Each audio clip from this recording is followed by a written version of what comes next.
नमस्कार. आज मी तुम्हाला अतिशय सोप्या पद्धतीने खडा मसाला वापरून केलेले वर्षभर टिकणारे असे लोणचे बनवून दाखवणार आहे. इथे मी 5 किलो कैऱ्या कापून घेतलेल्या आहे. मीठ टाकायचे त्याच्यामध्ये 5 ते 6 चमचे, हळद टाकायची 2 चमचे आणि सर्व मीठ आणि हळद मिक्स करून घ्यायची.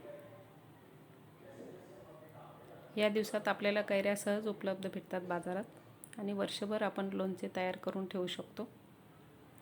सुती कपडा घ्यायचा एक कॉटनचा, त्याच्यामध्ये त्या सर्व फोडी टाकायच्या आणि बांधून घ्यायचा आहे कपडा. हे बघा अशा प्रकारे एक गाळणी घ्यायची आणि त्या गाळणीमध्ये त्या कैऱ्या ठेवायच्या, कैऱ्यांचं बांधलेलं, म्हणजे त्याच्यातलं सर्व पाणी गळून जाईल. एक 2 तास ठेवायचे. 2 तास झालेले आहे. बघूया आपण. हे बघा सर्व पाणी गळून गेलेलं आहे आणि 5 ते 6 तास फॅनखाली सुकत ठेवायच्या आहे कैऱ्या. इथे मी 3 चमचे धने घेतलेले जाडसर मिक्सरमधून बारीक करून, 20 ग्रॅम दालचिनी घेतलेली, 2 चमचे मेथीचे दाणे घेतलेले, हिंग घेतलेले 1 चमचा मोठा, मिरे घेतलेले 20 ग्रॅम लवंग घेतलेली आहे, 1 वाटी लसणाच्या पाकळ्या घेतलेल्या आणि 1 वाटी लसूण ठेचून घेतलेला आहे.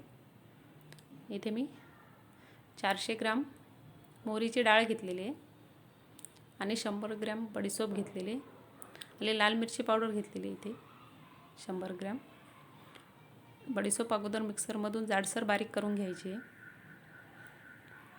पूर्ण बारीक नाही करायची. हे बघा अशा प्रकारे. त्याच्यानंतर आपल्याला लवंग, मिरे, दालचिनी बारीक करून घ्यायची जाडसर मिक्सरमधून. अलग अलग केली तरी चालते किंवा एकत्र केली तरी चालते, थोडी जाडसर ठेवायची. हे बघा तेल गरम करायला ठेवायचं. इथे मी 1.5 किलो तेल घेतलेले. मीठ टाकायचे अगोदर. आपण अगोदर मीठ टाकलेलं आहे कैऱ्यांमध्ये, त्याच्यामुळे मीठ प्रमाणातच टाकायचे. इथे मी 5 ते 6 चमचे मीठ टाकते. परत मिरची पावडर टाकायची. तुम्ही जाडसर मिरची पावडर, ज्याला आपण खरडा मिरची बोलतो, ती पण भेटते बाजारात, ती पण टाकू शकतात.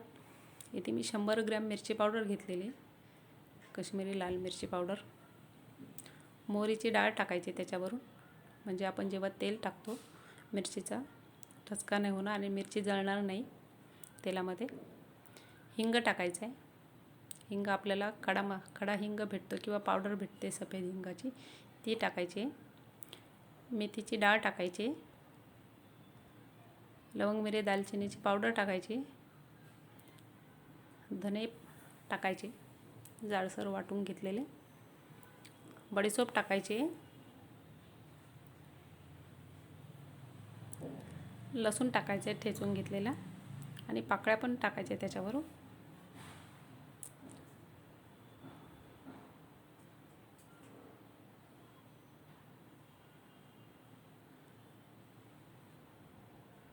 तेल आपलं गरम झालेलं का बघूया आपण. एक पाकळी टाकून बघायची. पाकळी टाकल्याबरोबर लगेच वरती आली पाहिजे, म्हणजे तेल आपलं छान असं गरम झालेलं आहे. आणि थोडं थोडं करून तेल आपल्याला मसाल्यावर टाकायचे, म्हणजे आपला मसाला पूर्ण तळला जाईल. हे बघा तेल आपलं छान असं गरम झालेलं आहे. टाकल्याबरोबर लसूण तळला जातो, म्हणजे तेल गरम झालेलं आहे. सर्व तेल थोडं थोडं करून मसाल्यात टाकायचे सर्व बाजूनी आणि मिक्स करून घ्यायचे. हे बघा छान असा कलर आलेला आहे आणि थंड होऊन द्यायचे पूर्ण. सुगंध पण छान सुटलेला आहे. थंड झालेलं आहे. गूळ टाकायचा आहे. इथे मी अर्धा किलो गूळ घेतलेला आहे. तुम्ही तुमच्या आवडीनुसार कमी जास्त प्रमाणात गूळ घेऊ शकतात. गूळ टाकल्यामुळे आंबट गोड असं लोणचं खूप छान लागतं. लहान मुलं पण आवडीने खातात लोणचं आणि गूळ पण सहज विरघळला जातो तेलामध्ये. थंड झालेलं आहे पूर्ण. थंड झाल्यावरच गूळ टाकायचं आहे आणि कैऱ्या पण थंड झाल्यावरच टाकायच्या आहे पूर्ण. आता आपल्याला कैऱ्या टाकायच्या त्याच्यामध्ये, मिक्स करून घ्यायचे कैऱ्या मसाल्यामध्ये.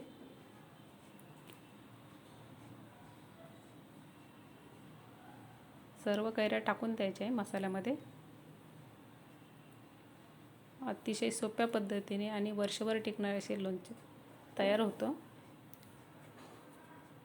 सर्व कैऱ्या मसाल्यामध्ये मिक्स करून घ्यायचे. तेलाचं प्रमाण जर तुम्हाला कमी वाटलं तर तेल तुम्ही गरम करून परत थंड करून मग टाकायचे.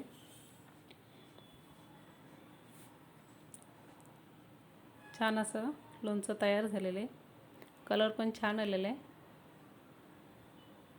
जर तुम्हाला ही रेसिपी आवडली तर जरूर मला कमेंट्समध्ये कळवा आणि माझ्या चॅनलला सबस्क्राईब करा.